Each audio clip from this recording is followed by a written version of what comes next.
the funnest parts of being a science fiction writer is imagining where the technology will lead us, and then how the technology, once it arrives, is going to affect people's day-to-day lives. I love it because I think it's the best form of brainstorming is unencumbered brainstorming, without Yeah. limit. And I think that's a little bit of what you do in your book. So nice Oh, job. thank you. Almost like we're taking technology and then we go to pop culture at the same time, like in Ready Player One and now Ready Player Two, like you have this amazing intersection of pop culture with a vision of the future. And I think the reader or the movie viewer can almost get a little bit of a vibe of some of the things that have been important in your life. Can you riff a bit on some of the pop culture influences you've had? We know they're endless. Anybody who read Ready Player One knows that my interest in pop culture is very broad. But for Ready Player Two, there are some specific facets of pop culture that I took inspiration from, like John Hughes films. Huge fan of John Hughes movies, especially the John Hughes movies that were set in high school.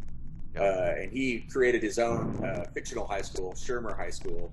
His high school movies took place, like Ferris Bueller's Day Off and Kids in Weird Science, Pretty in Pink. They all went to a version of Shermer High School. And I was always fascinated with high school being the setting for all these,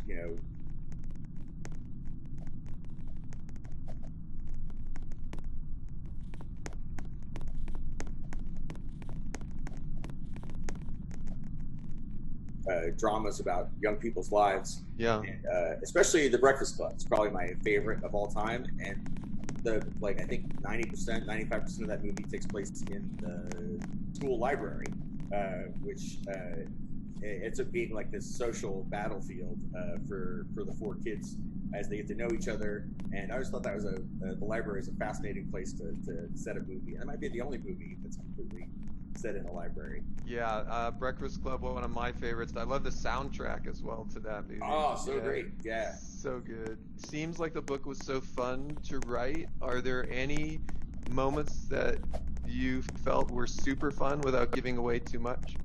Play out. Those events were going to play out in, millions of people's imagination. And imagination is even more powerful than computers or the movie platform. Like the human imagination still, you can't beat that. So I had a lot of fun thinking about, elements in the story that would set people's imagination alight, hopefully. So that's what I did my best. I'm really hoping people enjoy it. Well, I have a motion I make at Roblox, which is out of the park. So Yeah. Oh. I think it's out of the park. So I think everyone's going to really enjoy reading Ready Player 2. Like, kudos to you. It's awesome. And I think also the Robloxians are going to love the challenges as well that we've got in store. So, Ernie, thanks again. In the midst of all these crazy times, hanging with you has been a highlight for me. I really appreciate it. Thank you. Thank you for making time to talk with me. And thank you for teaming up with me to do another Ready Player One, Ready Player Two event. This is I had so much fun the first time. Because it really is like bringing the story to life. What you guys are doing.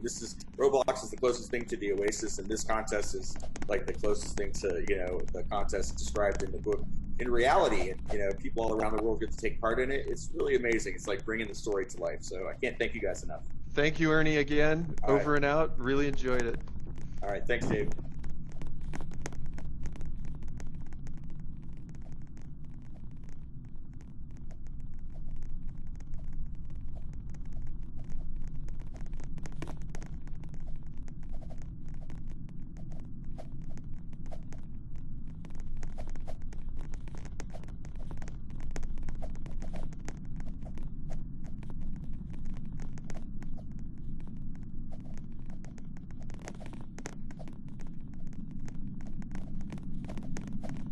Hey, this is Dave Bazuki, CEO, founder of Roblox, and I'm here with Ernie Klein. Hey, Ernie. Hey, Dave. Good to see you, man. Yeah, it's been a couple years. Last time we were together, we were hanging at South by Southwest talking about your first book, Ready Player One. But today it's Ready Player 2, and we're celebrating the publication in the US and the UK. I think it's safe to say this is probably the most highly anticipated fiction book of 2020. It's clearly on track to be a massive hit. I've read it. I'm blown away. It's worth it. It's worth the wait. I'm excited for people to finally get to read it. With Ready Player 2, we're going to see a lot of great stuff. There's another quest. There's some technical advancements that Halliday left for Wade that could change a lot of things. We've got a lot of action. I think, it's not just the future of the Oasis, it's even a bigger future at stake. Because you're a visionary and you're thinking about VR all the time, I think there may be even hints and advancements there. So there's a lot in this thing coming. It's lots happened since I wrote the first book. I sold it back in 2010, so it's been 10 years, and the whole landscape of VR has changed since then. So there was a lot to take into consideration when I was writing Ready Player 2. The event we did on Roblox in 2018 had 13 million people participate. I think it's fair to say this is going to be even bigger. That first Roblox event was amazing, and I heard about it from people all around the world were excited about it. And my eldest daughter, had been playing Roblox for years, so it was really exciting to have Ready Player One take over her favorite game for a while and have her compete in the contest. I warned her she couldn't win, which disappointed her, but she still had fun participating. Yeah, I think when we talked at South by Southwest, you hinted a little about your daughter. I'm flattered to hear she's hanging on Roblox in the midst of all that's going on right now. So thank you for sharing that with us. It's been a huge boon for, I think, kids everywhere. Just because it's like the Oasis, it's the closest thing to the Oasis that kids have right now. And just being able to jump in to Roblox whenever they get bored and be with their friends and spend time together in a virtual space has been really therapeutic. So you guys are doing good work. So hey, you're making history with Ready Player 2. Let's roll back to Ready Player 1 because you captured the imagination, I think, of just so many people from so many walks of life. And there was a movie that came out of that, which was also incredible.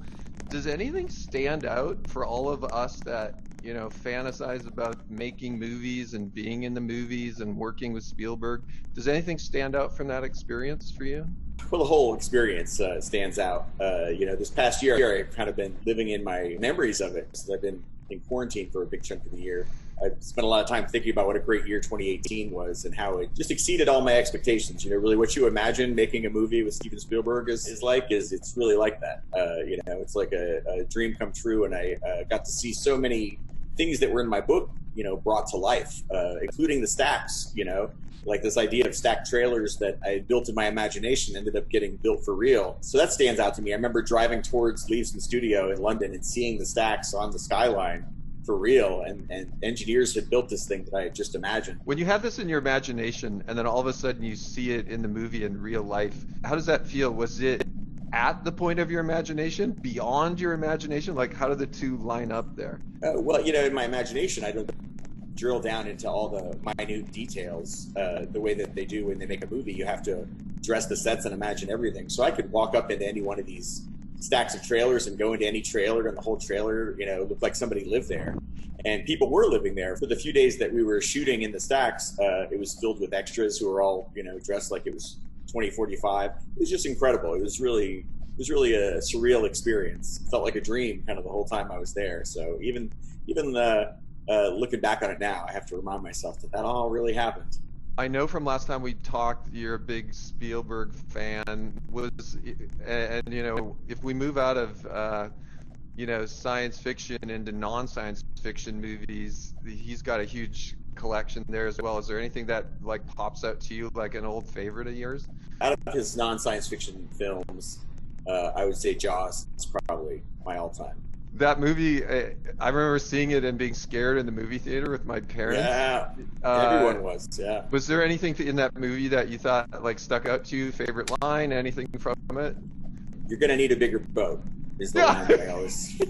quote all the time. Whenever the tools at hand are not sufficient, that's the quote that I always draw upon. Now that we're getting into Ready Player 2, in a way, you've kind of contributed a bit to the advancement of VR. And is there any way you can think about how you've seen this pan out in almost real life? For us, in the midst of COVID, like I mentioned, we've seen the virtual birthday parties, people trying to connect, younger people trying to figure out how to, work at a distance even. Have you seen any of this come true in your life? Well, yeah, I mean, everything happens, even the news anchors and every host of late night television, everybody's having to do everything from home virtually through the internet, including my daughter who's going to school online, and then also in the evenings she'll hang out with her friends in Roblox and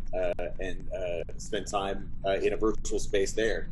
Which reminds me, she wanted me to ask you if you could get her a unicorn. I think there's probably like hundreds of different types of unicorns, and now that we've opened up the UGC store on Roblox, there are probably people making unicorns. Oh, right on. So absolutely, like, high five to that. A lot of people now are talking about the metaverse, and we've also seen people starting to chat, not just about how we work or how we learn, but how we consume entertainment, how we work together. Ultimately, I think the vision of Ready Player One and Ready Player Two, and thinking about this vision of the metaverse, is all these things we do in real life, we can start to imagine, doing in the metaverse. Have you seen any other pandemic-related things going on related to that, or any other metaverse-related advancements since you wrote Ready Player One? Yeah, a bunch. So much of what I was just imagining in Ready Player One has since come about. Like the Oculus Quest, I got a Oculus Quest, my Oculus Quest here, that I use to hang out in big screen with my friends. There's a VR app called Big Screen where you can hang out in a virtual cinema and with up to like 12 of your friends and all watch